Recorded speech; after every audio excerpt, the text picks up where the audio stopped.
People always ask me the same question when I tell them about this channel. They say, African and Korean cultures, what do those two even have in common? And I get it. On the surface, it seems random, right? Like mixing kimchi with jollof rice, which, by the way, I've actually tried, and it's an experience. But here's the thing. When you actually sit down and look at the stories, the traditions, the heart of these cultures, you start seeing something beautiful. Something that honestly surprised me when I first discovered it. So welcome to Afro-Korean Media TV. Not just media in that boring corporate sense, I'm talking about stories, real ones. The kind your grandmother would tell you on a lazy Sunday afternoon. This channel, think of it as that cozy living room where we can sit, share, and honestly just geek out about the incredible connections between African and Korean cultures. And if you've ever felt like you exist between worlds, or you're just curious about cultures beyond your own, you're exactly where you need to be.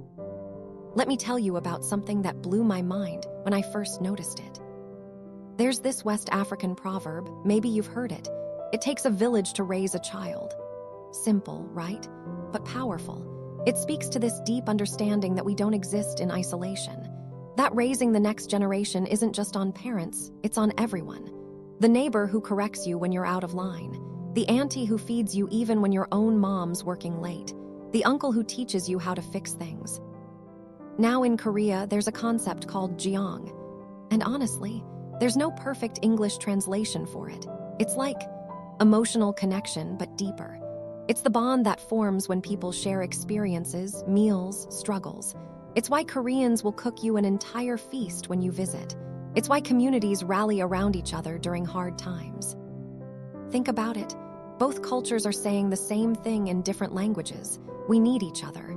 You're not meant to do life alone. I remember reading this Korean folktale about a farmer who tried to hoard all his rice during a drought, refused to share with his neighbors. And spoiler alert, things didn't end well for him. The land stopped yielding. His life became empty. Reminds me of stories I heard growing up about the greedy king who wanted all the gold in the kingdom. Same lesson, different continent, different century. Actually, this pattern shows up everywhere when you look for it. Respect for elders, huge in both cultures. The idea that wisdom comes with age, that you don't just dismiss someone because they're old-fashioned. You listen, you learn. In many African communities, you don't even call an older person by their first name. It's auntie, uncle, mama, even if there's no blood relation. In Korea, same energy. The entire language changes based on age and social hierarchy. There are different words, different verb endings, all built around respect. These aren't coincidences. These are cultures that understand something fundamental about being human, about living well together. But let's bring this into today. Because these connections aren't just ancient history or folklore, they're happening right now, in real time. I want to introduce you to someone. Well, not literally. I haven't met him yet, but I've been following his story. His name is Emmanuel, and he's a Nigerian student studying engineering at Yonsei University in Seoul. Emmanuel shared his experience online, and one thing stuck with me. He talked about his first winter in Korea, absolutely freezing, right? He's from Lagos.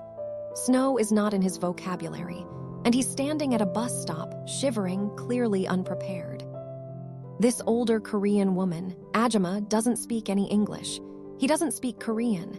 But she sees him, and without a word, she pulls out this extra scarf from her bag and just wraps it around his neck, pats his shoulder, waits with him until the bus comes. He said that moment made him feel less alone than any welcome orientation ever could. Or think about Yoonji. She's a Korean entrepreneur who moved to Accra to work in the tech startup scene. She told this story about getting completely lost trying to find a meeting location. No Uber working, phone dying, stressed out of her mind. This Ghanaian shopkeeper doesn't know her, has a business to run, stops everything. Gets his nephew to drive her to her meeting, refuses payment, just says, "Welcome to Ghana, we take care of our guests." She posted about it later, saying it reminded her of the Korea her grandparents talked about. Before everything got so fast-paced, that spirit of genuine hospitality. See, what's happening here isn't about erasing differences. Korean culture is Korean. African cultures are incredibly diverse and distinct, but there's this recognition that happens. This feeling of, oh, I know this, I understand this value. And it's growing. You've got Korean language programs popping up across Africa. African students making up one of the fastest growing international communities in Korean universities. You've got K-pop and K-dramas being watched everywhere from Nairobi to Cape Town, not because people want to be Korean, but because they see something in those stories that resonates. Actually, that's what gets me excited. We're in this moment where these two worlds are meeting, mixing, creating something new. And the people living that reality, their stories deserve to be told. So why does this matter? Why am I starting this channel, and why should you care? Here's what I believe. We're living in a time where everyone's trying to convince us that we're all completely different, that we can't possibly understand each other, that our experiences are so unique, so separate, that connection is impossible. And I don't buy it. Because when you actually listen to people's stories, when you sit down with someone from a completely different background and ask them about their grandmother's cooking, or what their parents taught them about respect, or what they're afraid of, what they hope for, you start seeing the threads. The same threads running through all of us. This channel exists because these stories, these Afro-Korean stories, they're proof. Proof that culture isn't a wall, it's a bridge. And sometimes the most unexpected bridges are the strongest ones. Think about what we could learn from each other. Korean perspectives on education and community structure. African approaches to extended family and collective responsibility. The resilience, the joy, the food, oh my God, the food. But beyond that, representation matters. If you're a young African person who loves Korean culture, you need to see that you belong in that space. If you're Korean and curious about African cultures, you need access to authentic stories, not stereotypes. And if you're someone who exists between these worlds, maybe you're mixed, maybe you're an immigrant, maybe you just feel connected to both, you need to know you're not alone. Your experience is valid. Your story matters. That's why we're here. So here's what's coming on this channel. We're going to explore everything. Food, obviously, music, language, the tough conversations about identity and belonging, interviews with real people living these intersections, folklore deep dives, modern cultural trends. And I want this to be a conversation. Not me talking at you, but with you. Your stories, your perspectives, they matter just as much as mine.